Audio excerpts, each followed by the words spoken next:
কৃষ্ণায় বাসুদেবায় দেবকী নন্দনায়স নন্দ গোপকুমারায় গোবিন্দায় নমো নমঃ।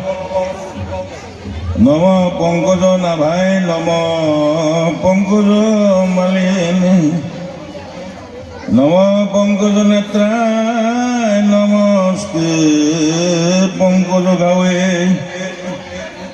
বসুদেব সুতং কৃষ্ণং কংস সানুরমর্দনম দেবকীনন্দন বন্দে কৃষ্ণং জগদ্গুরুম মুখং করতি বাসালাং পঙ্গুলংতে গিরিম যৎকৃপাতমহং বন্দে পরমানন্দ মাধবম।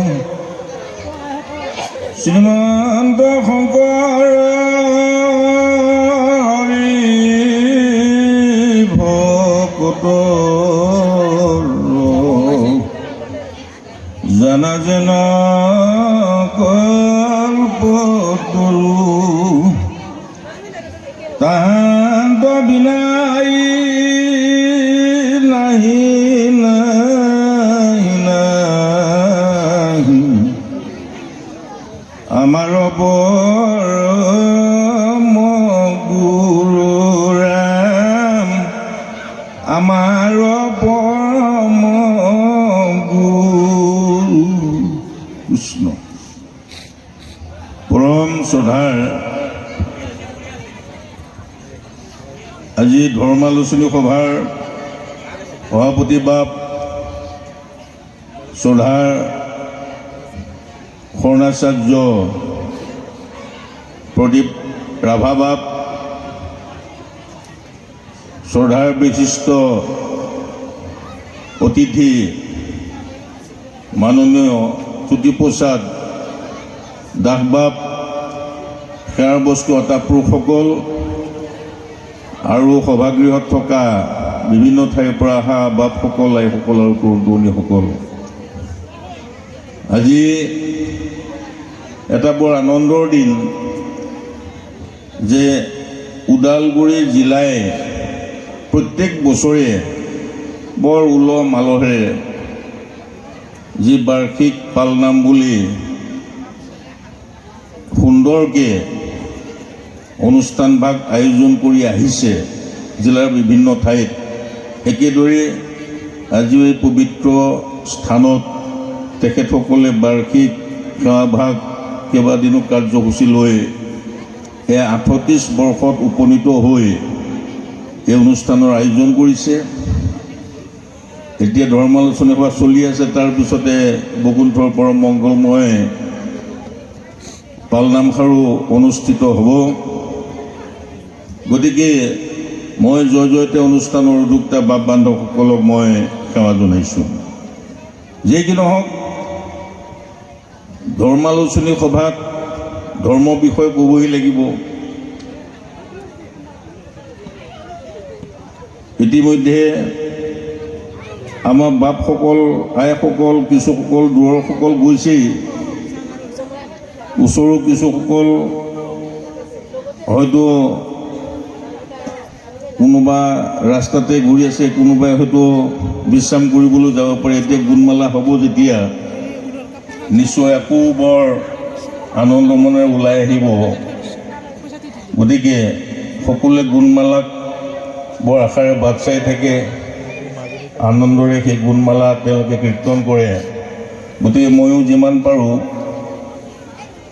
মোৰ ভাষণ, যদিও নিৰ্দিষ্ট বক্তাৰ ভাষণ, মই যিমান পাৰোঁ চমুৱাই ক'বলৈ যত্ন কৰিম। যি কি নহওক বাপসকল আৰু আইসকল, যে আজি আমি এখন পতাকাৰ তলত এখন ভাগৱতী সমাজ নামাকৰণেৰে আমি এটা ধৰ্মক লৈ পেলাই আমি আগবাঢ়ি আছোঁ। আৰু সেই ধৰ্মটো আপোনাসকলে জানিছে, ইতিমধ্যে আমাৰ বিশিষ্ট বাপজনাই কৈ গৈছে যে সেই ৰাজধৰ্ম যিটো যাক সনাতন ধৰ্ম বুলি কৈছে, বিতুপন সনাতন ধৰ্ম বুলি কৈছে, যাক মহাপুৰুষ মাধৱদেৱে একশৰণ হৰিনাম ধৰ্ম বুলি কৈছে, সেই ধৰ্মটো আমি পালন কৰি আছোঁ। আৰু সেই ধৰ্মটো আমাক দিছিল মহাপুৰুষ গুৰুজনাই, শ্ৰীমন্ত শংকৰদেৱে। শংকৰদেৱ কোন, ইয়াত বহলে আকৌ মই পুনৰ ব্যাখ্যা কৰাৰ প্ৰয়োজন নাই। জগজনতাৰণ দেৱনাৰায়ণ শংকৰ তাকেৰি অংশ বুলি মাধৱদেৱে সুন্দৰকৈ গুৰু প্ৰতিমাত কৈ গৈছে যে সেই কৃষ্ণজনেই যে মহাপুৰুষ শংকৰদেৱ, এই কথা অন্যান্য চৰিত্ৰটো আছে। গতিকে সেইজন মহাপুৰুষে আমাক যে এই ধৰ্মটো দিলে, ইয়াৰ আগতে এই অসম ভূমিত, মই অন্যান্য ভাৰতবৰ্ষ বা অন্যান্য প্ৰান্তৰ কথা বাদ দিছোঁ, যে অসম ভূমিত আন ধৰ্ম আছিল নে নাই, বা সেই যিবোৰ ধৰ্ম সেইখিনি সময়ৰ সেই লোকসকলে যে পালন কৰিছিল, সেই ধৰ্মসমূহে সেই জীৱসমূহক কল্যাণ প্ৰদান কৰিব পাৰিছিল নে নাই, এই কথাখিনিও আমি বিশ্লেষণ কৰি চাব লাগিব। কাৰণ আমি যিবোৰ উপনিষদ শাস্ত্ৰই হওক, ভাগৱত শাস্ত্ৰই হওক, আৰু সমস্ত উপনিষদৰ সাৰ গীতা শাস্ত্ৰইও স্পষ্ট ৰূপত বাৰম্বাৰ কৈছে, মহাপুৰুষসকলেও বাৰম্বাৰ কৈছে যে কলিযুগত জীৱতৰণৰ এটাই মাত্ৰ শুদ্ধ পন্থ আছে, সেইটোৱে হ'ল একশৰণ হৰিনাম ধৰ্ম। এই একশৰণ হৰিনাম ধৰ্মটো মহাপুৰুষ শংকৰদেৱে গুণমালাত সুন্দৰকৈ বৰ্ণনা কৰি পেলাই কৈছে যে ইটো বিতুপন ধৰ্ম সনাতন। এইটো বিতুপন, বৰ সুন্দৰ আটক ধুনীয়া ধৰ্ম, কি হৰিনাম ধৰ্মটো। আৰু এই ধৰ্মটো কেৱল শংকৰদেৱৰ সময়তহে যে আছিল, এইটো এনে নহয়। এই ধৰ্মটো কেতিয়া আছিল বুলি কৈছে,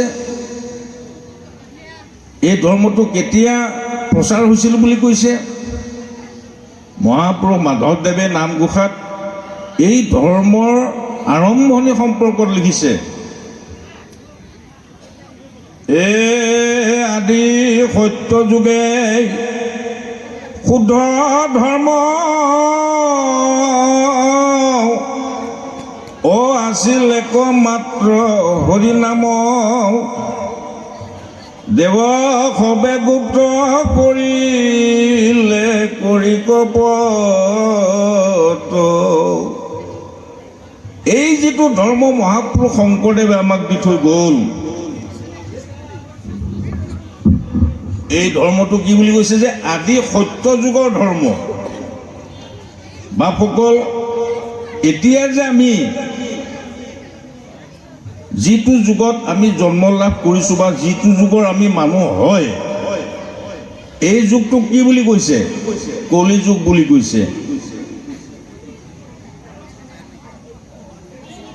এইটো কলি যুগ কিমান নম্বৰ কলি যুগ সেইটো আমি চাব লাগিব নহয়। কাৰণ নহ'লে মহাপুৰুষৰ বাক্য আমাৰ লোকসকলে হয়তো বুজাত ভুলো হ'ব পাৰে কিছুসকলৰ, যে আদি সত্য যুগতেই যদি আছিল, মাজত কিয় নাইকিয়া হ'ল? আকৌ সেই মহাপুৰুষে আহি পেলাই কিয় পুনৰ আজি প্ৰতিষ্ঠা বা প্ৰচাৰ কৰিব লগা হ'ল? এটা বৰ ডাঙৰ প্ৰশ্ন হয়। এতিয়া কথা হ'ল, আদি সত্য যুগ বুলি ক'লে আমি সেই আৰম্ভণি সত্য যুগলৈ যাবগৈ লাগিব। আৰম্ভণি সত্য যুগ কোনটো? যে আমি শাস্ত্ৰত পাইছোঁ যে 14জন মনুৰ কথা পাইছোঁ, স্বয়ম্ভুৱকে আদি কৰি 14জন মনুৰ কথা শাস্ত্ৰসমূহত আছে। আৰু সেই যিসকল 14জন মনু, এজন এজন মনুৰ ৰাজত্বকালৰ সময় কিমান বুলি কৈছে? যে সত্য, ত্ৰেতা, দ্বাপৰ, কলি, এই চাৰিটা মিলি পেলাই এটা মহাযুগ হয়। এনেকুৱা 71টা মহাযুগ লগ লাগিলে এজন মনুৰ ৰাজত্বকালৰ সময়ৰ অন্ত পৰে। হিচাপ কৰকচোন। এতিয়া কলিযুগৰ বয়স কিমান বুলি কৈছে? বিষ্ণু পুৰাণত বৰ স্পষ্টকৈ লিখা আছে। কলিযুগৰ কিমান বুলি কৈছে? যে 4,32,000 বছৰ কলিযুগৰ বয়সে। দাপৰৰ বয়স কিমান বুলি কৈছে? ইয়াৰ দুগুণ, 8,64,000 বছৰ। আকৌ ত্ৰেতা যুগৰ কিমান বুলি কৈছে? কলিৰ 3 গুণ বুলি কৈছে। আৰু সত্য যুগৰ কলিৰ 4 গুণ। এই চাৰিওটা যুগ মিলালে যিমান কোটি বছৰ হ'ব, এই 4টা যুগ সত্য, ত্ৰেতা, দাপৰ, কলি এনেকে 71টা মহাযুগৰ যেতিয়া অন্ত পৰিব, এজন মনুৰ ৰাজত্বকালৰ সময় শেষ হ'ব। গতিকে সেইফালৰ পৰা এতিয়া বৰ্তমান কোনজন মনুৰ ৰাজত্বকাল চলি আছে? এজন সপ্তম মনু। এজনক কি বুলি কোৱা হৈছে? বৱৈশ্যক মনু। আৰু এই বৱৈশ্যক মনুৰ আজি আমি যিটো কলিযুগত আমি আছোঁ, এইটো হ'ল বৱৈশ্যক মনুৰ 28 নম্বৰৰ যিটো কলিযুগ, এই 28 নম্বৰৰ কলিযুগত আমি জন্ম লাভ কৰি আছোঁ। তেতিয়াহ'লে ইয়াৰ আগতে 6জন মনু গুচি গ'ল। সময়টো আপোনাসকলে গম পালেই। গতিকে আদি সত্য যুগ বুলি ক'লে সেই যিজন প্ৰথম মনু কোন আছিল? স্বয়ম্ভুৱ মনু। সেই স্বয়ম্ভুৱ মনুৰ ৰাজত্বকালৰ যিটো প্ৰথম সত্য যুগ, আদি সত্য যুগ, এই আদি সত্য যুগৰ শুদ্ধ ধৰ্ম এইটোৱে আছিল যিটো মহাপুৰুষ শংকৰদেৱে আমাক দি থৈ গৈছে। তেতিয়াহ'লে আমি কিমান মহাভাগ্যৱান আপোনাসকলে বিচাৰ কৰকচোন। যিটো ধৰ্ম আমি পালোঁ, আমাতকৈ ভাগ্যৱান কোনোবা আছেনে? আজি শাস্ত্ৰই যি সত্য, ত্ৰেতা, দাপৰ, কলি এই যি 4টা যুগৰ নিৰ্ণয় লিখিছে, গুহাত মাধৱ পুৰুষে 4 যুগৰ নিৰ্ণয়ৰ কথা, তেওঁ লক্ষণৰ কথা সুন্দৰকৈ বৰ্ণনা কৰিছে। তেওঁ মিনতি কৰি পেলাই লোকসকলক, জীৱসকলক কৈছে কি বুলি? অমিনতি বচন বোলো সৰ্বজন শুনিও শাস্ত্ৰৰ মৰ্ম, আপোনাৰ কুশল চাৱা যেবে তেবে এ নেৰিবা যুগ ধৰ্ম। মহাপুৰুষ মাধৱদেৱে মিনতি কৰি হাত জোৰ কৰি পেলাই কৈছে যে হে লোকসকল, তোমালোকক মই সেৱা জনাইছোঁ। তোমালোকে যদি জীৱৰ কল্যাণৰ কথা চিন্তা কৰিছা, তেতিয়াহ'লে তোমালোকে যিটো যুগ ধৰ্ম, অৰ্থাৎ যোনটো যুগত যিটো ধৰ্ম আচৰণ কৰিলে জীৱই সদগতি লাভ কৰিব পাৰে, সেই যুগ ধৰ্মটো তোমালোকে পালন কৰা। আৰু তাৰপিছতে এই 4টা যুগৰ যুগ ধৰ্ম কি তাৰ বৰ্ণনা কৰিছে। লক্ষণ: সত্য যুগে ধ্যান, ত্ৰেতা যুগে যজ্ঞ, দাপৰ যুগত পূজা, কলিত হৰিৰ কীৰ্তন বিনাই, নাহিকে আউৰ দুজা। সত্য যুগত ধ্যান বুলি কৈছে, ত্ৰেতাত যজ্ঞ বুলি কৈছে, দাপৰত পূজা আৰু কলিত হৰিনাম। শাস্ত্ৰসমূহ পঢ়িলে পাব আপোনালোকে যে সত্যাদি যুগৰ যিসকল লোক, যিসকল ঋষিমুনি, এই ঋষিমুনিসকলে শ শ বছৰ ধৰি তেওঁলোকে ধ্যানস্থ হৈছিলে। আৰু সেই ধ্যানত তেওঁলোকে ব্ৰহ্মক সাক্ষাৎ পাবৰ কাৰণে কঠোৰ ব্ৰত পালন কৰিব লগা হৈছিলে। আচৰিত কথা, এই কঠোৰ ব্ৰত তেওঁলোকে 100 বছৰ ধৰি কৰাৰ পাছতো কিন্তু তেওঁলোকৰ মাজত হয়তো কোনোবা কোটিজনৰ মাজত কোনোবা এজনহে সিদ্ধ পুৰুষে সেই ব্ৰহ্মক সাক্ষাৎ পাইছিল, দৰ্শন কৰিছিল। আনসকলে তেনেকেই প্ৰাণ ত্যাগ কৰিছিলে। শ্ৰৱণ মুনিৰ কথা আপোনাসকলে শুনিছে, ভাগৱতত সুন্দৰকৈ আছে। তেওঁ কিমান বছৰ তপস্যা কৰোঁতে কৰোঁতে গৈ পেলাই উঁয়ে তেওঁক খাই পেলাই আগুৰি পেলাইকে উঁই হাফলো বনাই পেলালে। তাৰ কাহিনী যজাতি ৰজাৰ কাহিনীত সুন্দৰকৈ লিখা আছে। অৰ্থাৎ তেতিয়ালৈকেও তেওঁ ঈশ্বৰক সাক্ষাৎ পোৱা নাইকিয়া, ব্ৰহ্মক সাক্ষাৎ তেওঁ ইমান কঠোৰ ব্ৰত কৰাৰ পাছতো সাক্ষাৎ নোহোৱাৰ কাৰণে তেওঁ তেনেধৰণে থাকিব লগা হৈছে। কাৎচিত কোনোবা এজন ঋষিয়ে হয়তো সেই ব্ৰহ্মক দৰ্শন কৰিছিলে। আজি আমি যেনেকৈ বহি পেলাই ইয়াত বিভিন্ন কোচ কলিতা গোসাঁই মহন্ত কৈবত্ৰ কিবা কিবি এই যেনেকৈ আমি আটায়ে মিলি পেলাই একেখন পেণ্ডেলত একেখন সভাগৃহত বহি যেনেকৈ আমি ধৰ্মৰ কথা পাতিবলৈ পাৰিছোঁ, ঈশ্বৰৰ কথা যেনেকৈ পাতিবলৈ বা শুনিবলৈ সুবিধা পাইছোঁ, একেলগে যেনেকৈ জাতি বৰ্ণ নিৰ্বিশেষে আমি একেলগে বহি যেনেকৈ এমুঠি খাব পাৰিছোঁ, কিন্তু ইয়াৰ আগত এই ভাৰতবৰ্ষত তেনেকুৱা কোনো ব্যৱস্থা নাছিল। তাহানি ঋষিসকলৰ যিটো যুগ আছিলে, সত্যাদি যিটো যুগ আছিলে, তাত আপোনাসকলে উপনিষদসমূহ যদি অধ্যয়ন কৰে পাব কোনোবা দুই এগৰাকী মহিলাহে বিদুষী মহিলা হিচাপে পৰিগণিত হৈছিলে। গাৰ্গী আছে, কপলা আছে, লোপামুদ্ৰা আছে, এনেকৈ কেইগৰাকীমান মহিলাৰ নাম পোৱা যায়। কিন্তু সেইসকল কিন্তু সাধাৰণ শ্ৰেণীৰ মহিলা নহয়। ধৰ্মৰ সম্পূৰ্ণ বাঘজৰীডাল সেই ব্ৰাহ্মণসকলৰ হাতত আছিলে। শূদ্ৰসকলে সেই ধৰ্মৰ কথা শুনিবও নাপাইছিলে, কোৱাটোতো দূৰৰে কথা। মনুস্মৃতিত এনেকুৱা কিছুমান তাত বাক্য বা এনেকুৱা বিধান কিছুমান আছে, কোনোবা শূদ্ৰই যদি ধৰ্মৰ কথা কয় তাৰ জিভা কাটি দিব লাগে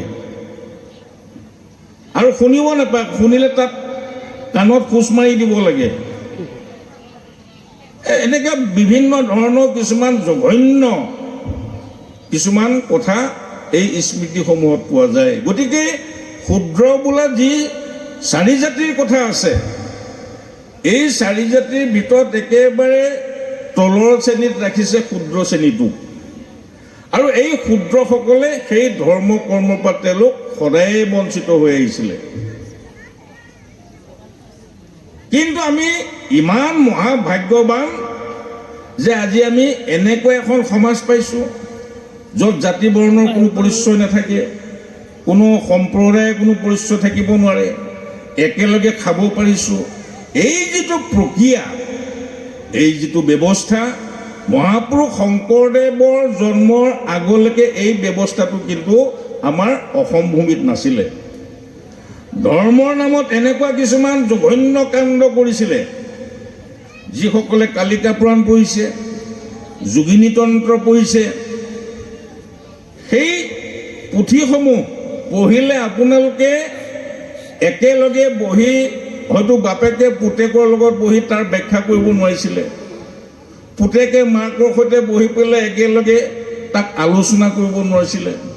এনেকুৱা কিছুমান জঘন্য কথা এই পুথিকেইখনত আপোনাসকলে পাব।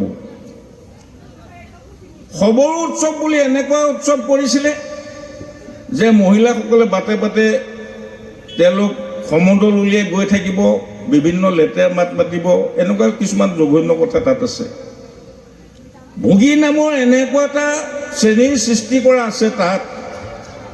তেওঁলোকে বছৰটোত তেওঁলোকে যি ইচ্ছা মাতৃজনী পৰিতেজ গমনং সৰ্বজনীষু, মাতৃৰ বাহিৰে তেওঁলোকক সকলোতে গমন কৰাৰ সুবিধা দিয়া আছিলে। আৰু এবছৰৰ পাছত সিহঁতক বলিৰ আগত, দেৱীৰ আগত বলি দিয়াৰ ব্যৱস্থাও তাত লিখা আছে। গতিকে চৰিত্ৰে সেইকাৰণে লিখিছে, অ তল গল লোকইটো পাপ সাগৰত, দয়াময় চিন্তা কৰে বৈকুণ্ঠত। ইটো লোক সমস্তকে কৰিতে উদ্ধাৰ ঔ শংকৰ মাধৱ ৰূপে ভোলাই অৱতাৰ। গতিকে এই জঘন্য ধৰ্মৰ পৰা জীৱসমূহক শুদ্ধ পথ দিবৰ কাৰণে, জীৱসমূহক তৰণৰ সহজ পন্থ দিবৰ কাৰণে পৰম প্ৰভু ভগৱান কৃষ্ণই শংকৰ মাধৱ ৰূপে আহি পেলাই জন্ম লৈ আমাক এই আদি সত্য যুগৰ যিটো শুদ্ধ ধৰ্ম, সেই ধৰ্মটো আমাক দি থৈ গ'ল। ইয়াত মাত্ৰ দুটা কাম আছে বিশেষ হিচাপে। মূল বস্তু দুটাই আমাৰ বিশিষ্ট বক্তাজনে কৈ গৈছে যে দুটা বস্তু, এটা হ'ল শৰণ আৰু এটা হ'ল ভজন। শৰণ তত্ত্বটো মহাপুৰুষ গুৰুজনে গীতাৰ পৰা আনিছে, আৰু যিটো ভজন তত্ত্ব অৰ্থাৎ যিটো নাম তত্ত্ব, এই নাম তত্ত্ব ক'ৰ পৰা আনিছে? ভাগৱতৰ পৰা আনিছে। গতিকে দুটা কেপচুল, আমি দুটা কেপচুল বুলি ক'ব পাৰোঁ। কেপচুল আমি যে খাওঁ, এই দুটা কেপচুল সংমিশ্ৰণ কৰি পেলাই মহাপুৰুষ শংকৰদেৱে যেনেকে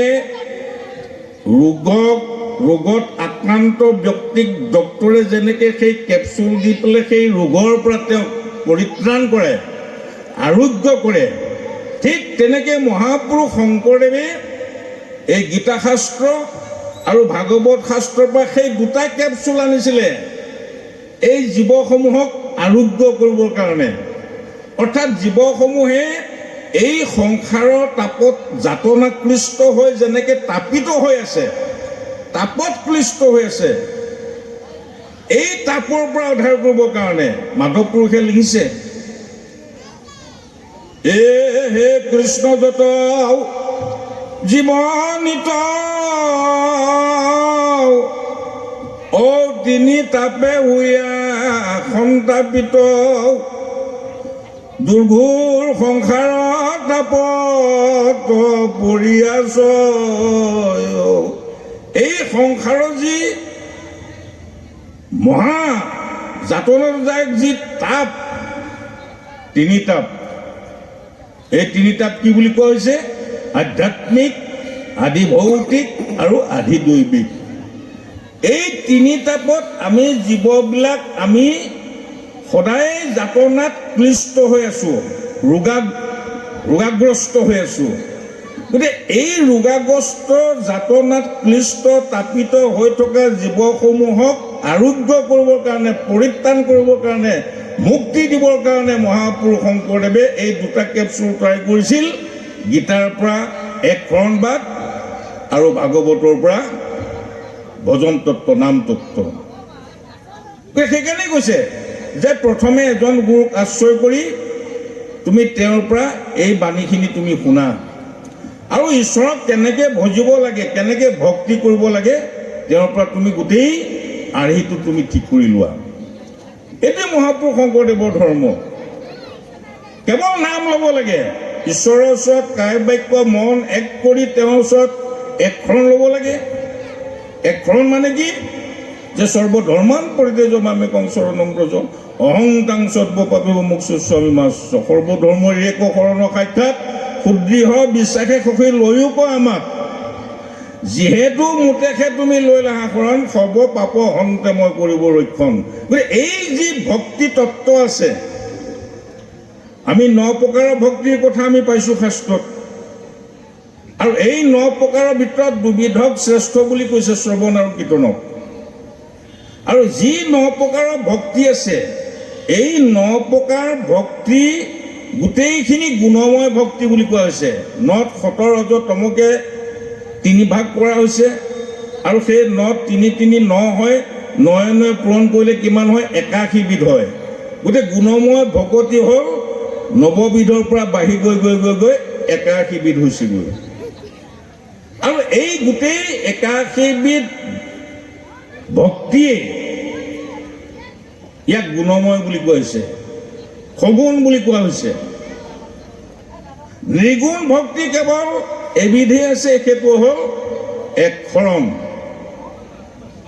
এই কথাটো আমাৰ বহুতৰে বুজাত খেলি মেলি হয়, কিন্তু স্পষ্ট হ'বৰ কাৰণে আপোনাসকলে কোনোবাই যদি জানিব বিচাৰে তেতিয়াহ'লে ভাগৱতৰ ৩য় স্কন্ধৰ কপিল দেৱহূতি মাতৃৰ যি ভক্তি সম্পৰ্কত যি আলোচনা আছে সেই পঢ়িলে পাই যাব। আৰু ভক্তি ৰত্নাকৰতো মহাপুৰুষ শংকৰদেৱে সুন্দৰকৈ তাক উল্লেখ কৰি থৈ গৈছে। গতিকে কেৱল এক শৰণ, আমি মুখেৰে এখন বুলি কৈয়ে আছোঁ, কাই বাইক মন এক কৰি পেলাই ল'ব লাগে বুলি কৈয়ে আছোঁ। এতিয়া মোৰ কাইটোৱে লৈছেনে নাই যে মোৰ ভকতজনক মই আঁকোৱালি পেলাই মই কৃষ্ণক পাবৰ কাৰণে যিটো মই চেষ্টা কৰিছোঁ, দিনে নিশাই যি চিন্তা কৰিছোঁ, সাধুজন বা ভক্তজনক পালে তেনেকৈ তেওঁক লগ পাই আঁকোৱালি ধৰি সেই কৃষ্ণৰ দৰে ভাবিব পাৰিছোঁনে নাই? আমাক মায়ে এনেধৰণে আমাক আগুৰি আছে। কেতিয়াবা আমি কি কৰোঁ, ভক্তজন যদি মোৰ খেল সমাজৰ নহয়, মোৰ যদি অনুষ্ঠানৰ নহয়, তেতিয়াহ'লে তেওঁক হয়তো মই কেতিয়াবা ঠাট্টা মস্কৰাও মই কৰিবলৈ বাধ্য হৈছোঁ। বাক্য এটাই হ'ব লাগিব ভকতৰ। অৰ্জুনৰ কথা কৈ গৈছে অলপ আগত তেখেতে। অৰ্জুন মানে কি? নৰিজু, অৰ্থাৎ ষ্ট্ৰেইট, পোন ভকত। তাত আকাৰ চিকাৰ একো নাই। ভকতজন তেনেকুৱা ষ্ট্ৰেইট হ'ব লাগিব, পোন হ'ব লাগিব, আৰু তেওঁ স্পষ্টবাদীও হ'ব লাগিব। একখনত সেইটোও সোমাই আছে। যিখিনি সময়ত চিত্ৰকেতুৱে তেওঁ সুশৰীৰে যেতিয়া সিদ্ধসকলৰ সমাজত উপনীত হ'ল, পৃথিৱীৰ পৰা গুচি গ'ল, ভাগৱতত আছে যে সেই সিদ্ধসকলৰ সমাজ বহি আছে, আৰু সেই সমাজত বিভিন্ন সিদ্ধসকল বহি থকাৰ সমাজখনত শিৱই পাৰ্বতীক কোলাত লৈ পেলাই কিবা আলাপ আলোচনা কৰি আছে। চিত্ৰকেতু তেওঁ এই মায়াময় সংসাৰৰ পৰা যোৱা লোক, যদিও তেওঁ পুণ্যন্ত, যাৰ কাৰণে তেওঁ সুখৰে যাবলৈ তেওঁ সক্ষম হ'ল। গৈ পেলাই যেতিয়া সেই কোলাত, শিৱৰ কোলাত যেতিয়া পাৰ্বতীক তেনেধৰণে সিদ্ধসকলৰ সমাজত দেখিলে, তেওঁ তৎক্ষণাতেই কৈ দিলে যে সিদ্ধসকলৰ সমাজত এইটো শোভা পোৱা নাই, যে যিহেতু পাৰ্বতী হ'ল শিৱৰ পত্নী হয়, গতিকে এইখন যিহেতু সিদ্ধৰ সমাজ, গতিকে এই সিদ্ধ সমাজখনত এইটো শোভনীয় নহয়। এই বুলি যেতিয়া তেওঁ স্পষ্টকৈ কৈ দিলে, কোৱাৰ লগে লগে পাৰ্বতীয়ে কি কৰিলে? পাৰ্বতী হ'ল, পাৰ্বতীৰ কাৰণে শিৱ হ'ল গুৰু। গতিকে গুৰু নিন্দা হৈছে, পতিৰ নিন্দা হৈছে। গতিকে লগে লগে শাপ দিলে যে সিদ্ধসকলৰ সমাজত আহি পেলাই তই এই বেয়াটোহে দেখিলি, গতিকে তই অসুৰ হৈ যায়। যাৰ কাৰণে তেওঁ পিছত গৈ পেলাই বৃত্তাসুৰ হ'ল, নহয়নে? যেতিয়া সেই অসুৰ হওঁ বুলি শাপ দিলে পাৰ্বতীয়ে, তেতিয়া শিৱই পাৰ্বতীক কৈছে, হেৰা তুমি বৰ ভাল নকৰিলা। বোলে কেনেকৈ মই নকৰিলোঁ? তুমি মোৰ গুৰু হয়, তুমি মোৰ স্বামী হয়, মোৰ আগত যেতিয়া তেওঁ নিন্দা কৰিছে, গতিকে মোৰ শিষ্য হিচাপে, পত্নী হিচাপে সেইটো মোৰ ধৰ্ম, গতিকে মোৰ একো ভুল হোৱা নাই। তেতিয়া শিৱই পাৰ্বতীক কৈছে, কি বুলি কৈছে? অ বিষ্ণুত ভকত যিটো ৱে সি শুদ্ধ সিদ্ধ, কিঞ্চিত একো মন্দ দেখি বাক নপাৰ। অহৌক ব্ৰহ্মা চন্দ্ৰ ইন্দ্ৰ কাটো নাহি দৰ, দুখ দেখি ভকতে বোলয় যথোত্তৰ। যে যিজন প্ৰকৃত শুদ্ধ ভকত হয়, তেওঁ যিটো বেয়া, সি যিমানেই ডাঙৰ নহওক, ব্ৰহ্মা বিষ্ণু যোনেই নহওক, তেওঁ শুদ্ধ কথাটো কৈহে দিব।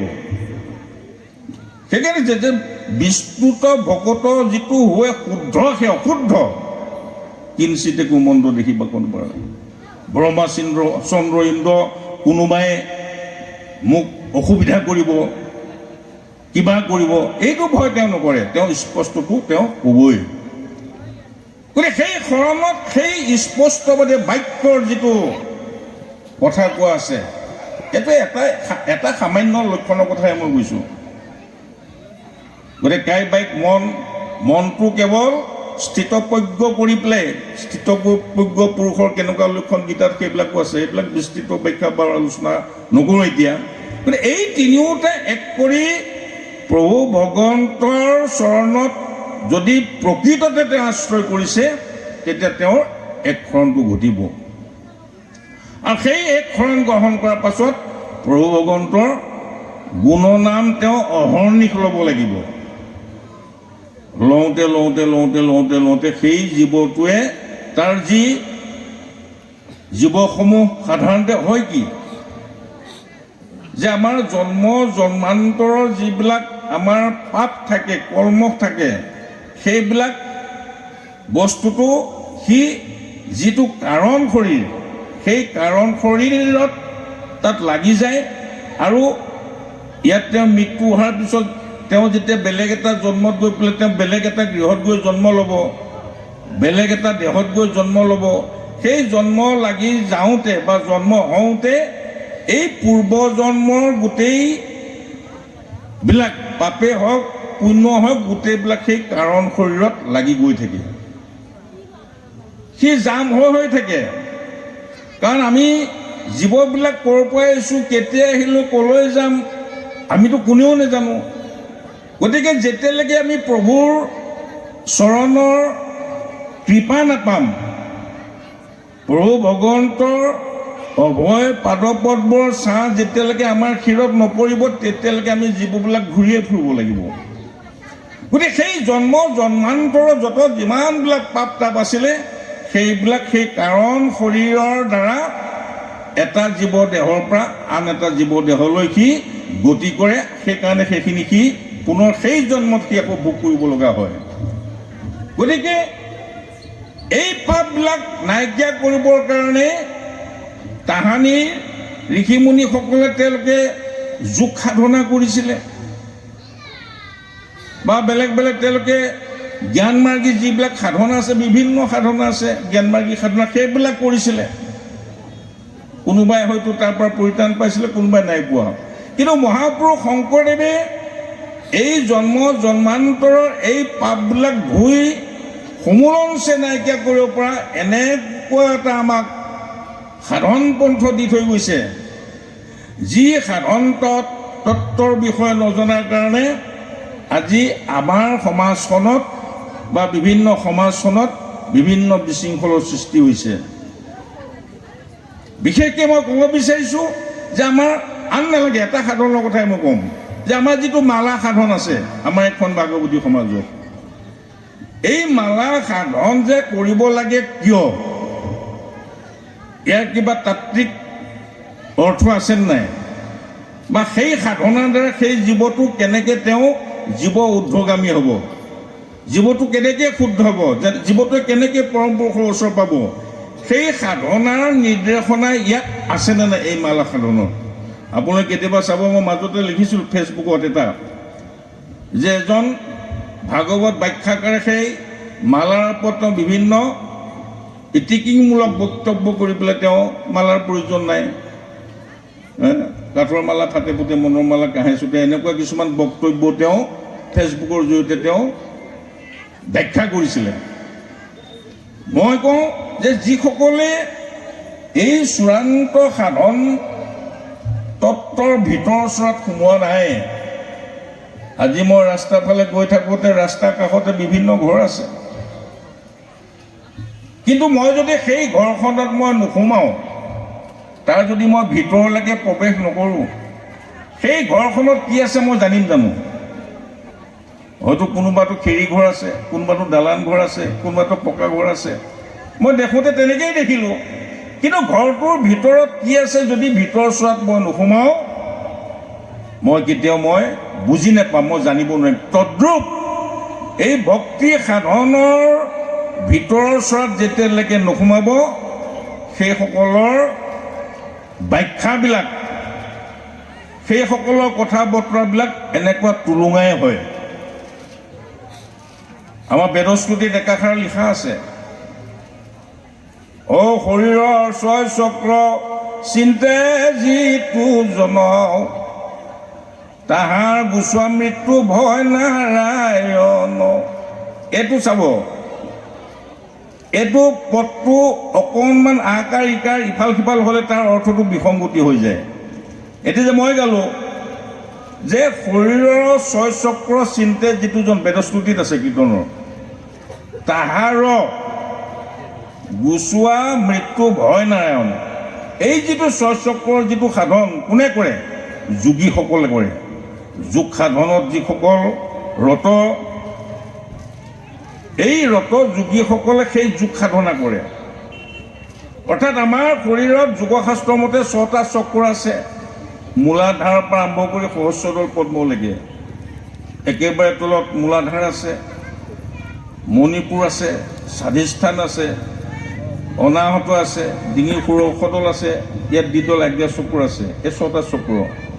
গতিকে সেই জীৱসমূহ ঊৰ্ধ্বগামী কৰিবৰ কাৰণে, মূলাধাৰৰ পৰা ঊৰ্ধ্বমুখী কৰিবৰ কাৰণে যোগীসকলে যোগ সাধন কৰে। আৰু এই যোগ সাধনত যিসকল যোগীয়ে জীৱক মূলাধাৰৰ পৰা ওপৰলৈ তুলিবলৈ প্ৰায় অনাহতলৈকে, অনাহতক পাৰ কৰিব পাৰে, সেই যোগীসকলে যিটো কয় আমাৰ অভিশাপ যে দিয়ে, সেই অভিশাপটো লাগি যায়। অৰ্থাৎ তেতিয়া তেওঁ তৰিব পাৰে। আমাৰ সাধনটো তেওঁলোকে যোগ কৰোঁতে কি কৰে? কেৱল ব্ৰহ্মক চিন্তা কৰে, ব্ৰহ্মকহে চিন্তা কৰে। কিন্তু মহাপুৰুষ শংকৰদেৱে আমাক সেই যিটো যোগীসকলে যুগ যুগ ধৰি সাধনা কৰি যিটো ৰহস্য বা যিটো তত্ত্বৰ সন্ধান পাবলৈ তেওঁলোকে মহা কষ্ট ব্ৰত কৰিব লাগিছিলে, সেই কষ্ট, সেই ব্ৰত মহাপুৰুষ শংকৰদেৱে ইমান সুলভভাৱে আমাক দি থৈ গৈছে। ক'ত? এই মালা সাধনত। মালা সাধন যেতিয়া কৰিব, এফালেদি তেওঁ ঈশ্বৰৰ নাম লৈ থাকিব, নহয়নে? আমাৰ যিসকল সৰুভগীয়া হওক বা বৰভগীয়া একনামী যোনেই নহওক, তেওঁলোকৰ নাম আছে, নহয়নে? যেতিয়া জপ কৰি থাকিব, ভজনীয়া হওক, সেই নামবিলাক যেতিয়া তেওঁ ভিতৰত তেওঁ আনে নুশুনাকৈ তেওঁ যেতিয়া কৈ থাকিব, সেই নামবিলাকে গৈ গৈ গৈ গৈ গৈ সেই মূলাধাৰত গৈ খুন্দা মাৰে।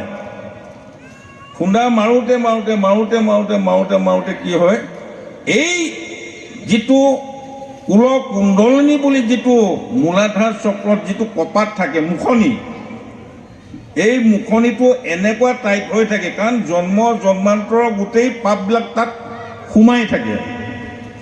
যেনেকৈ চাবচোন, পুৰণা টেমা এটা বহুদিন যেতিয়া সি বাহিৰত পৰি থাকিব, সি বায়ু বা মাটিৰ সংস্পৰ্শ হওঁতে হওঁতে কি হ'ব, তাৰ মুখনিখন এনেকুৱা টাইট হৈ যায়, মানুহে হয়তো কিবা মাৰি লৈ বা কিবা লৈ পেলাই হয়তো টুকুৰিয়াই দিয়ে, টাঙোন মাৰি দিয়ে, তথাপি নুখুলে। তাৰপিছত আকৌ হয়তো কিবা তেল জাতীয় কিবাও দিয়ে, নহয়নে? সেই তেল দিলে টুকুৰিয়াই দিওঁতে দিওঁতে দিওঁতে দিওঁতে গৈ গৈ গৈ গৈ এসময়ত তাৰ মুখনিখন খোল খাই যায়। ঠিক তেনেকৈ আমাৰ জন্ম জন্মান্তৰৰ যত যিমানবিলাক পাপ তাপ আছিলে, এই মূলাধাৰ চক্ৰৰ সেই যিটো কুলকুণ্ডলিনী বুলি যিটো তাৰ শক্তি আছে, তাত তাৰ মুখখন কপাটখন বন্ধ হৈ থাকে, তাত কামোৰ খাই পেলাই সি আবদ্ধ হৈ থাকে। গতিকে সেই কপাটখন যেতিয়ালৈকে খুলিব নোৱাৰে সাধকজনে, তাৰ জীৱন তেতিয়ালৈকে ঊৰ্ধ্বগামী নহয়। কপাটখন খুলি অনেক জন্মৰ পাপবিলাক খোলাৰ লগে লগে সেই পাপবিলাক সি অন্ত হ'বই, কাৰণ নামে তাত ক্ৰিয়া কৰিছে নহয়। আৰু জীৱ তেতিয়া সি ঊৰ্ধ্বগামী হ'ব। অনাহত চক্ৰ পৰাৰ লগে লগে সেই জীৱটো সি পাৰ হৈ গুচি যাব, অৰ্থাৎ সি সংসাৰৰ মায়াবন্ধনৰ পৰা সি মুক্ত হ'ব। আৰু সেই জীৱটো গৈ পেলাই যেতিয়া দ্বিদল যিটো আজ্ঞা চক্ৰ, সেই আজ্ঞা চক্ৰত উপনীত হ'লে তেনে পৰ্যায়ৰ সাধুজনেহে যদি কৃপা কৰে, তেতিয়া সেই শিষ্যজনৰ ফল ধৰিব। আজিকালি আমাৰ গুৰুটো ঢেৰ হ'ল, নহয়নে? গুৰু ঢেৰ হ'ল, কিন্তু তাৰ তত্ত্বটো বুজা নাই বা তেওঁ নিজে সিমানখিনি ঊৰ্ধ্বগামী হ'ব পৰা নাই। গতিকে তেওঁ নিজেতো নতৰে, শিষ্যবিলাকো পতিত হৈ যায়গৈ। গতিকে এই যিটো সাধন পদ্ধতি, মই মুখেৰে এফালে নাম লৈ আছোঁ, সি গৈ পেলাই সেই কপাটত খুন্দা মাৰিলে, আৰু আনফালেদি মই কি কৰিছোঁ, হাতেৰে মই মালাও মই এনেকৈ ঘূৰাই আছোঁ, নহয়নে? আমাৰ যিসকল ডক্তৰ সেইসকলে বৰ ভালকৈ জানে, যেতিয়া আপোনাৰ সেই চুগাৰে হওক কিবাই হওক কিবা এটা টেষ্ট কৰিব লগা হ'লে আঙুলি মূৰটোতহে খোজটো মাৰি দিয়ে, নহয়নে? তাৰমানে ইয়াত টিচু যিবিলাক নাৰ্ভবিলাক একে ইমান সক্ৰিয় হৈ থাকে, অকণমান হেৰি কৰি দিলেই সেই টেষ্টটো ওলাই আহে। গতিকে এই নাৰ্ভবিলাকে এনেকৈ কৰোঁতে কৰোঁতে ইফালে নাম লৈ আছোঁ, ইফালে এই গহনিটো কৰোঁতে গৈ পেলাই সেই কুলকুণ্ডলী যিখন কপাট থাকে তাত যেতিয়া দুইফালৰ পৰা প্ৰচণ্ড খুন্দা মাৰে, তাৰ কপাটটো অতি সোনকালে খোল খাই যায়।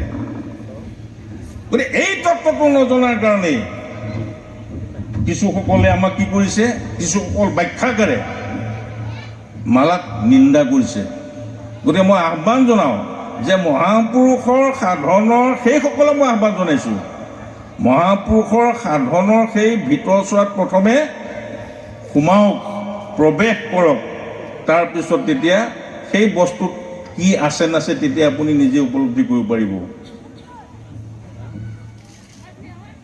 ৰসগোল্লাটো মিঠাই নে টেঙাই নে মই খায়ে পোৱা নাই, মই তাৰ স্বাদটো কেনেকৈ উপলব্ধি কৰিম?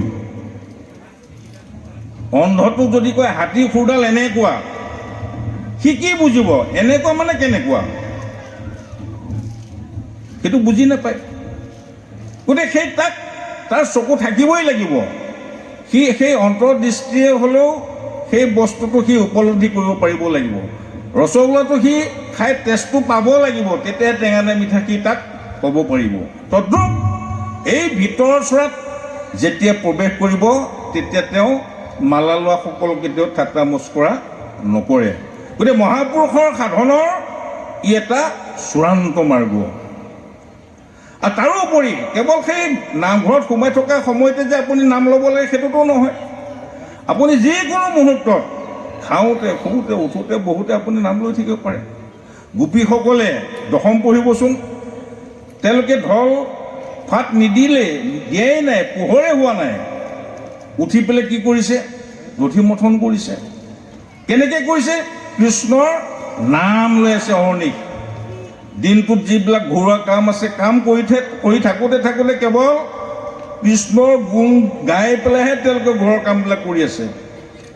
ৰান্ধিছে, বাঢ়িছে, কিবা ঠাই এখন খাইছে, কাঁহী বাতি কেইটা মাজিছে, যিকোনো ঘৰুৱা পৰিৱেশত কাপোৰ কানি ধুইছে।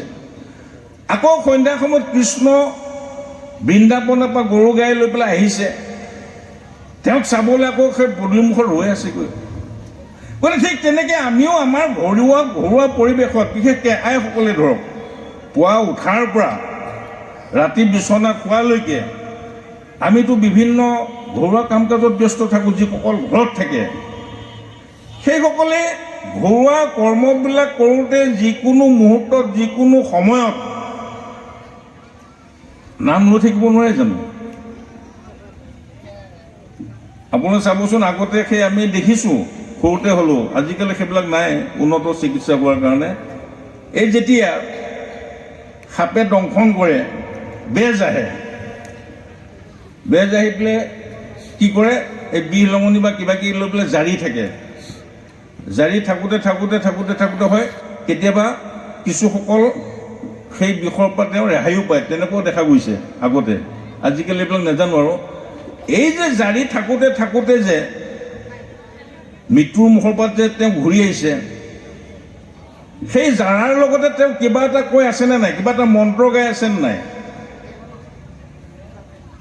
কিবা এটা তেওঁ ব্ৰহ্ম শব্দ তেওঁ প্ৰয়োগ কৰি আছে, আৰু সেই ব্ৰহ্ম শব্দই তাত গৈ ক্ৰিয়া কৰিছে, যাৰ কাৰণে তেওঁ আৰোগ্য হৈছে। ঠিক তেনেকৈ আমি যিকোনো মুহূৰ্তত যিকোনো সময়ত ৰন্ধনকেইটা কৰোঁতে যদি আমি ঈশ্বৰৰ নাম লৈ যদি ৰন্ধনটো কৰিলোঁ, মই নিজেও তাৰ ফল পালোঁ। আৰু ৰন্ধন কৰাৰ লগে লগে মই যেতিয়া হেতাখন তাত ঘূৰাই থাকিলোঁ, কিবা এটা কৰি থাকিলোঁ, এই ঈশ্বৰৰ নাম গৈ পেলাই সেই ভাততে হওক, সেই ভাজিতে হওক, সেই দাইলতে হওক, এই নামো তাত গৈ পেলাই সি সোমাই পৰিব। আমাৰ শাস্ত্ৰই যে কৈছে যে সত্য যুগে যত আছিল প্ৰাণী, কলিত জন্মিব বোলে কৈ খানি। সত্য আদি যুগৰ যিবিলাক শুদ্ধ জীৱ, এই জীৱসমূহে হেনো এই কলিযুগত ঘূৰি ফুৰিছে। এই সংসাৰত কিয় ঘূৰি ফুৰিছে?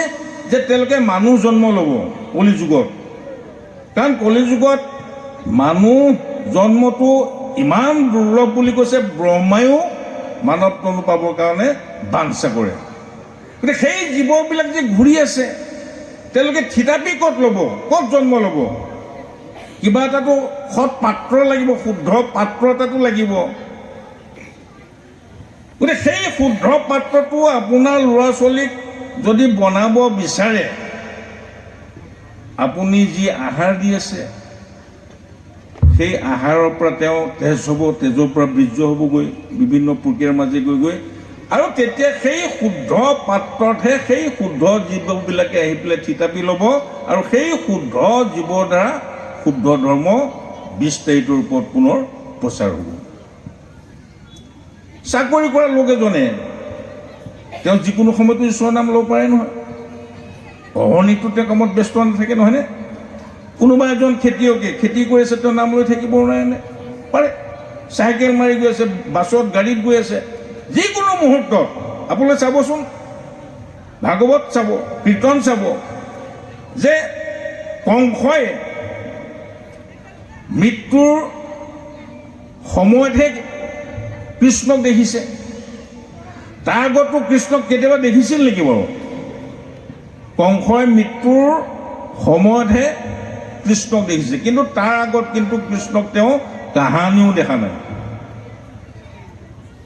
যেতিয়া সেই আকাশবাণী হ'ল যে দেৱকীৰ অষ্টম গৰ্ভজাত যিটো শিশু, তাৰ হাততে কংসৰ মৃত্যু আছে, আৰু কৃষ্ণ যেতিয়া জন্ম হ'ল, জন্ম হোৱাৰ পিছত নাৰদে আহি পেলাই ক'লেহিয়ে নহয় যে তোমাৰ প্ৰাণ বৰি য'তে ত'তে থিতাপি লৈ আছে, নাম কৃষ্ণ, গতিকে সাৱধান, অলপ সাৱধানে থাকিবা, কোন মুহূৰ্তত তোমাৰ মৃত্যু হয় ঠিক নাই। এই বাণীটো নাৰদে কোৱাৰ পিছত কি হ'ল? কংসৰটো খোৱা বোৱাও তেওঁ বন্ধ হৈ গ'ল, টোপনিও নোযোৱা হ'ল। ইফালে যদি গৈছে, পিছলৈ ঘূৰিছে যে কৃষ্ণ আহিছে নেকি মোক মাৰিবলৈ। শুইও যদি আছে, তেওঁ তৎক্ষণাতে ইকাতি সিকাতি গৈ কেৱল কৃষ্ণক চাই আছে।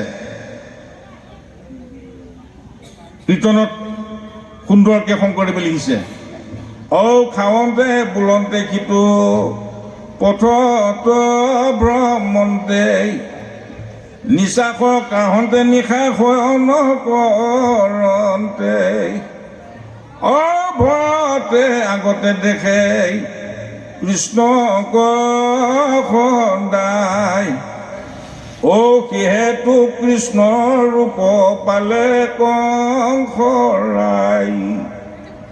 খাওঁতে বোলন্তে সিটো পথত ভ্ৰমন্তে, খাই আছে কৃষ্ণ আহিল নেকি, গৈ আছে কৃষ্ণ আহিছে নেকি, পালেহি নেকি, শুই আছে কৃষ্ণ মোক ধৰিলেহি নেকি, কেৱল কৃষ্ণ চিন্তা অহৰ্নিশ। এই অহৰ্নিশ কৃষ্ণ চিন্তাটো যদিও তেওঁ বৈৰীভাৱে চিন্তা কৰিছে, অহৰ্নিশ কৃষ্ণ চিন্তা কৰাৰ কাৰণে বৈৰীভাৱত চিন্তা কৰিও কংসই গতি সাধন কৰিছে, গতি লাভ কৰিছে। আমিতো বৈৰীভাৱতো আমি কৰিব নালাগে।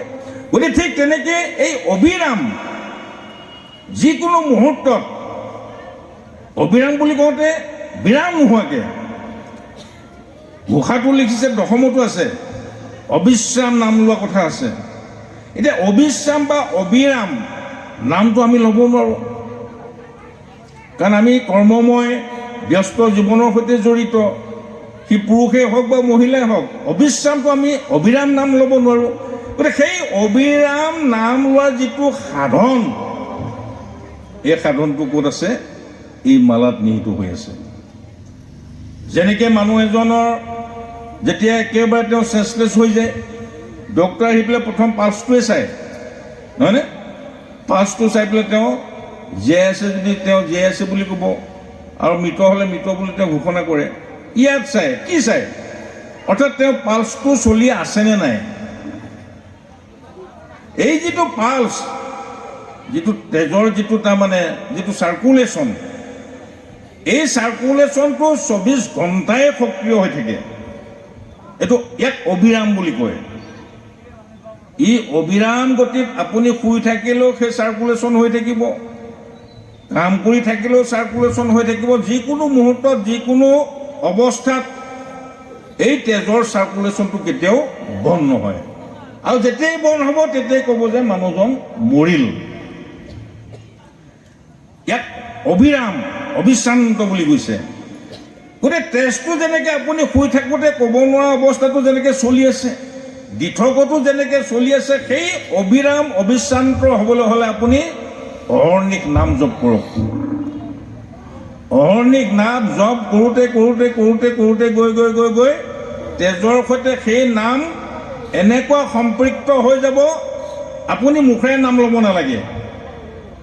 তেজ যেনেকৈ অট'মেটিক চলি আছে, 24 ঘণ্টা চাৰ্কুলেশ্যন হৈ আছে, সেই নাম যেতিয়া সেই তেজৰ সৈতে ৰমণ হৈ যাব, এই ৰমণৰ যিটো প্ৰক্ৰিয়া মাধৱদেৱে ঘোষাতে সুন্দৰকৈ লিখিছে।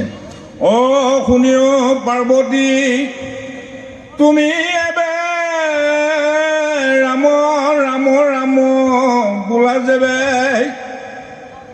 তোমাৰ বদন হৈবে ক শ্ৰেষ্ঠ মূল্য।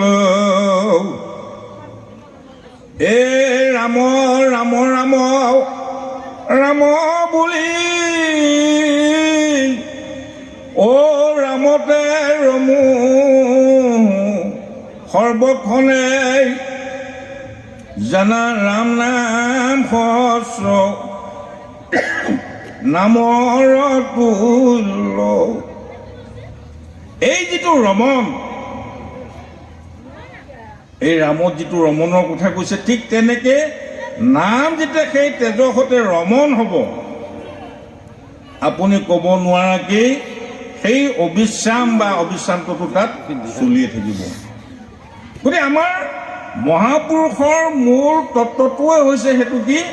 নাম সাধনা। কেৱল তুমি নাম লোৱা, নামেহে জীৱ এটাক সংসাৰৰ পৰা ঢেৰ, তেওঁ বোলে পণ্ডিত হ'ল, বেদ বেদান্ত সমস্ত মুখস্থ আছে, সুন্দৰ ভাষণ দিয়ে, বৰ বিৰাট ডাঙৰ পণ্ডিত, এইবিলাকে জীৱক তৰাব নোৱাৰে। জীৱক তৰাবলৈ হ'লে তেওঁ নামক আশ্ৰয় কৰিব লাগিব, অহৰ্নিশ নাম ল'ব লাগিব। নাম ব্যতিৰেকে জীৱই এই সংসাৰৰ পৰা তেওঁ পাৰ হ'বলৈ নোৱাৰে। মই কেৱল নামৰ আৰু দুটা কথা কম কৈ পেলাই মই সামৰিম আৰু সভাপতি বাপ, সময় আহিছে যেতিয়া। এই নামৰ যিটো মহিমা, সেই মহিমাৰ কথা মই কৈছোঁ যে নামৰ এনেকুৱা অতৰ্ক মহিমা আছে বুলি কৈছে। এক নামে যত পাপ সংহৰিতে পাৰে ততেক পাপীয়ে পাপ কৰিতে নোৱাৰে। নামৰ এনেকুৱা শক্তিশালী মহিমা আছে। আমিতো হে ৰাম ভাগৱত এবাৰ কৈছোঁ নহয়নে, বা কেতিয়াবা কষ্ট লাগিছে হে ৰাম বুলি কৈছোঁ, কেতিয়াবা আনন্দটো হয়তো কৈছোঁ, কেতিয়াবা ভকতৰ সংগ পাওঁতেও কৈছোঁ। আপুনি শ্ৰদ্ধাতে হওক, শ্ৰদ্ধাই হেলাই লয়া নৰমাত্ৰ তৰে ভৱকূপ। আপুনি হেলাত ল'লেও হওক, শ্ৰদ্ধাত ল'লেও লওক, যিকোনো অৱস্থাত যিকোনো পৰিৱেশত হৰিনামৰ কীৰ্তনত নাহিকালত দেশপাত্ৰ নিয়ম সংযম একো বিধি ঈশ্বৰৰ নাম লোৱাৰ ক্ষেত্ৰত ভাল বেয়া চোৱা কিবা কিবি এইবিলাক একো কথাই আহিব নোৱাৰে। শ্ৰীৰামাতা মহাপুৰুষ মাধৱদেৱৰ একান্ত শিষ্য আছিল, ভক্ত আছিলে। তেওঁ এনেকুৱা ৰামত ৰমণ হৈ গ'ল, তেওঁ অহৰ্নিশ কেৱল ৰাম ৰাম ৰাম ৰাম ৰাম ৰাম কেৱল ৰামেই। আৰু তেওঁ নিৰ্বিকাৰ, তেওঁ আনন্দত তাৰমানে সদায় আত্মহাৰা হৈ থাকে। মাধৱপুৰুষ সেই বৰপেটাৰ যি আজি মন্দিৰ আছে, হেৰি থান আছে, তাৰ লগতে সেই শ্ৰীৰামাতাৰ ভিঠি বুলি পেলাই চাইডতে এটা ঘৰ আছে, শ্ৰীৰামাতা তাতে বাস কৰিছিলে।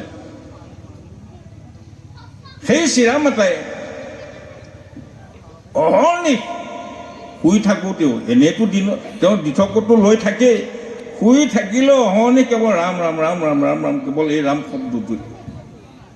আৰু তেওঁ এনেকুৱা প্ৰফুল্ল মনৰ, তেওঁ এনেকুৱা আনন্দ মনৰ, তেওঁ কি খাইছে নাখাইছে সেইবিলাকত তেওঁ কোনো বিচাৰ নাই। তেওঁ যেতিয়া ঘৰত কিবা এটা খায়, সেই নামৰ পিছত যেতিয়া থানত ভক্তসকলৰ মাজত যেতিয়া ভাগৱত ব্যাখ্যা হয়, ভকতসকলে ইজনে সিজনক সোধে বা আহাৰ মুঠি লোৱা হ'লে চাউল মুঠি ল'লেনে বোলে ল'লোঁ, কিহে ল'লে? অমৃতৰে ল'লোঁ। এনেকৈ বিভিন্নজনে বিভিন্ন ধৰণে কয়, কোনোবাই মাছেৰে খালে কিবা খালে। এজনে কেৱল ভকতসকলে যদি সোধে বোলে আজি অন্নভাগ কিহে লোৱা হ'ল, বোলে অমৃতৰে ল'লোঁ। কেৱল সেই অমৃত শব্দটোৱে তেওঁৰ মুখৰ পৰা আৰু বেলেগ নহয়। অমৃত কি? যে তেওঁৰ ঘৰৰ পদূলিৰ মুখত এজোপা পুৰৈ শাক আছিলে, পুৰৈ বগাই পেলাই তাতে লাগি থাকে। তেওঁ নিতৌ কি কৰে, চাউলকেইটা বনায় আৰু সেই পুৰৈ শাক দুটা সেই জুইতে সুমুৱাই দিয়ে, তাকে পিটিকা কৰি পেলাই খায়। নিতৌ সেই পুৰৈ পাতকে খাই পেলাই তেওঁ থাকে ভাতকেইটাৰ লগত। কিন্তু ভকতে সুধিলে কয় যে অমৃতেৰে খালোঁ। এই অমৃতেৰে খালোঁ, এই যিটো আনন্দ মনৰ যিটো তেখেতৰ অন্তৰ, যিটো স্বভাৱ ক'ৰ পৰা হৈছে? এই ৰমণৰ পৰা। অহৰ্নিশ নাম লৈ থাকে। এদিন তেওঁ বাহিৰ ফুৰিবলৈ গৈছে, শৌচ কৰিবলৈ গৈছে। শৌচ কৰি আছে, তেনে অৱস্থাতো তেওঁ নামেই লৈ আছে, ৰাম ৰাম ৰাম ৰাম, মুখৰ পৰা আহিয়ে আছে। এই শৌচ কৰি থাকোঁতে যে নাম লৈ আছে, এই কথাটো বেলেগ ভকতে সেই বাহিৰ ফুৰিব যাওঁতে শুনিলে। বোলে এজন কোন? বোলে চিয়া মাতা। এই দেখোন লেট্ৰিন কৰি থাকোঁতেও নাম লৈ আছে, এইটোতো শুদ্ধ আচাৰ হোৱা নাই, এইটো শুদ্ধ আচাৰ হোৱা নাই মহাপুৰুষৰ। সেই ভকতজনে গৈ পেলাই মাধৱ পুৰুষক লগে লাগি যে কি পালোঁ বাপ, আমাৰ চিয়ামাতে দেখোন তেওঁ লেট্ৰিন কৰি থকা সময়তো দেখোন তেওঁ কেৱল ৰাম ৰাম বুলি থাকে। মাধৱ পুৰুষে মিচিকে হাঁহি মাৰিলে,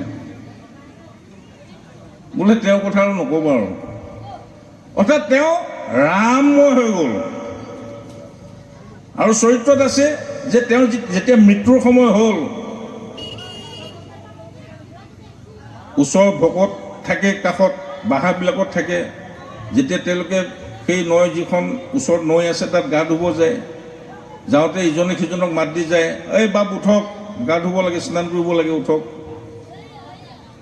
ঠিক আগৰ দৰে সেইদিনা সেই আন ভকতে যেতিয়া মাত দি পেলাই তেওঁ ঘৰৰ কাষেদি যাব ধৰিছে, আনদিনা কি কৰে, কি হয় বাপ উঠিছোঁ বা গৈছোঁ বুলি কয়। কিন্তু সেইদিনা সেই লগৰ ভকতসকলে যেতিয়া ওচৰত, ঘৰৰ ওচৰত আহি পেলাই মাত দিছে, তাততো কোনো মানুহৰ মাতেই নাই। 2-4বাৰ মাতাৰ পিছতো যেতিয়া মাত নাপালে, ভকতকেইজনে গৈ পেলাই ভিতৰত চালিগৈ, তেখেত ক'লৈ গ'ল। তেতিয়া আকৌ সেই হেৰিত আমাৰ ডাং যে যি মৰা ব্যৱস্থা যে আছিল আগতে, নহয়নে? যিবিলাক বাঁহৰ হেৰি থাকে, দুৱাৰ থাকে, ডাং দিয়া বুলি কয়, নহয়নে? তাৰপৰা এনেকৈ ডাংডাল হেঁচি পেলাই চাইছোগৈ, দেখোন তাত নাই চেয়া মাতা। দেখিছে সেই ঘৰটো ওপৰৰ ফালে বিৰাট ডাঙৰ ফুটা এটা হৈ আছে। এই কথাটো লগে লগে মাধৱ পুৰুষক ক'লেগৈ, বোলে চেয়া মাতা নাই, ইফালে ভিতৰৰ ফালৰ পৰা সেই দুৱাৰত ডাং দিয়া হৈ আছে আৰু ডাঙৰ এটা ফুটা দেখিছোঁ। মাধৱ পুৰুষে নমস্কাৰ জনাই পেলাই কৈছে, তেওঁ পৰম গতি লাভ কৰিলে, তেওঁ সুঁসৰিয়ে গুচি গ'ল। মই তেনেকুৱা এজন ভকত মোৰ ঘৰত পাইছিলোঁ, তেওঁ নাই এতিয়া। মোৰ ঘৰত প্ৰায় গ'লে 4 দিন 5 দিন সপ্তাহ দিন থাকে। কেৱল দিনত যেনেকৈ তেওঁ অহৰ্নিশ গুণগুণাই থাকে, ঈশ্বৰৰ নাম লৈ থাকে, ৰাতি মই 2টা বজাতো যেতিয়া বাহিৰলৈ ওলাই গৈছোঁ, মই দৰ্জা খোলা আছে, তেওঁ নাম লৈ আছে, পদ মাতি আছে, ৰাম ৰাম কৃষ্ণ কৃষ্ণ নাম লৈ আছে। 2টা বাজিছে। মই ভাবিছোঁ তেখেতে বহি পেলাই চাগে টোপনি অহা নাই চাগে, লৈ আছে। মই গৈ ওচৰত গৈ চালোঁগৈ, মাতো দিলোঁ, কিন্তু তেওঁ ক'ব নোৱাৰে। টোপনিতেই তেওঁ অহৰ্নিশ কেৱল ঈশ্বৰৰ নাম লৈছে। গতিকে এইবিলাক সেয়া হ'ল অবিশ্ৰাম নাম, সেয়া অবিৰাম নাম বুলি কৈছে। গতিকে সেই তেনে প্ৰজাৰলৈ আমি আগবাঢ়ি যাবৰ কাৰণে এইটো হ'ল আমাৰ সাধন। গতিকে কেৱল যিকোনো সময়ত, যিকোনো পৰিৱেশত কেৱল নাম ল'লেই যে জীৱ গতি পায়, এই তত্ত্বটোকে মহাপুৰুষ শংকৰদেৱে একেবাৰে সহজ ধৰ্ম হিচাপে আমাক এই মানৱ কুলক দি থৈ গৈছে। গতিকে সেই নামৰে মই 2টা ঘোষাৰ পৰা পদ আনি পেলাই তাৰ মহিমাৰ বিষয় কৈ পেলাই মই সামৰিম। যে মহাপুৰুষ মাধৱদেৱে লেছাৰী ঘোষাত লিখিছে, কৃষ্ণ নামৰ মহিমাৰ কথা লিখিছে এঠাইত। তাত কি বুলি কৈছে? এ কৃষ্ণ কৃষ্ণ কৃষ্ণ বুলি যিটো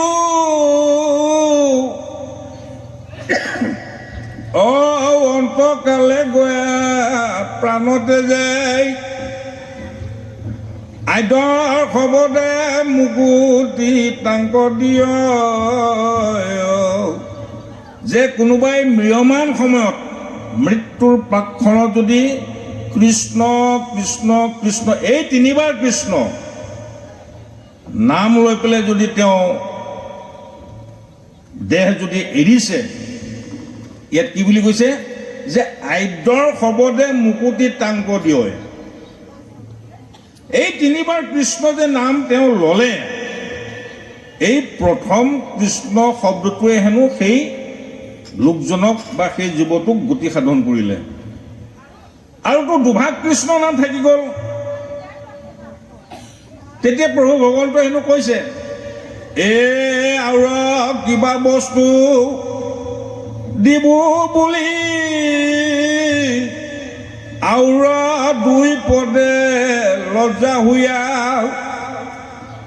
ঋণী ভৈলো বুলি থাক মাথা দমাই এই তিনিবাৰ কৃষ্ণৰ প্ৰথম কৃষ্ণ শব্দ উচ্চাৰণ কৰাৰ লগে লগে তেওঁ গতি সাধন কৰিলে আৰু যে দুটা কৃষ্ণ শব্দ থাকি গ'ল এই দুভাগ কৃষ্ণ নাম লোৱাৰ কাৰণে মই কি দিম এই বুলি হেনো প্ৰভু ভগৱন্ত নিজেই ঘৰুৱা ঋণী হিচাপে তললৈ মুখ কৰি থাকে তেতিয়া নামৰ কেনেকুৱা অতৰ্ক মহিমা চাওক আকৌ তেনেকুৱা নামৰ মহিমাৰ কথা তাৰ লগতেই লিখিছে আমি সকলোৱে জানো যে প্ৰভু ৰামচন্দ্ৰই তেওঁ লক্ষ্মণ সুগ্ৰীৱ জাম্বৱন্ত হনুমান বিভীষণ আদি যত যিমানবিলাক বীৰ আছিলে এইসকলক লগত লৈ সাগৰত সেতু বান্ধি পেলাই লংকাত প্ৰৱেশ কৰি ৰাৱণক বধ কৰি সীতাক উদ্ধাৰ কৰিছিলে সকলোৱে জানো নহয়নে এই কথাখিনি মাধৱ পুৰুষে এনেকৈ লিখিছে অনন্ত শকতি তুমি ৰাম লক্ষ্মণ সুগ্ৰীৱ বিভীষণ হনুমন্ত আদি মহামহাবীৰগণে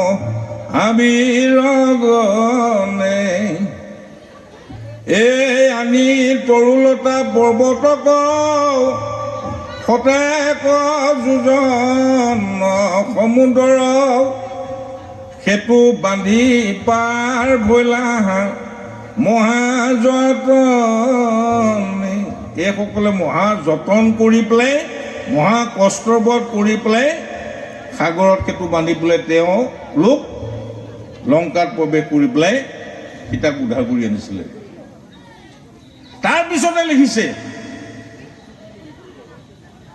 এই ৰাম যিটো নাম এফালে হ'ল অনন্ত শক্তিধৰ ৰাম লক্ষ্মণ জাৱন্ত বিভীষণ হনুমান এইসকল স্বয়ং ঈশ্বৰৰ লগত থাকি সেতু বান্ধি পেলাইহে এই মায়াময় সংসাৰত সেতু বান্ধি পেলাই সীতাক উদ্ধাৰ কৰিছে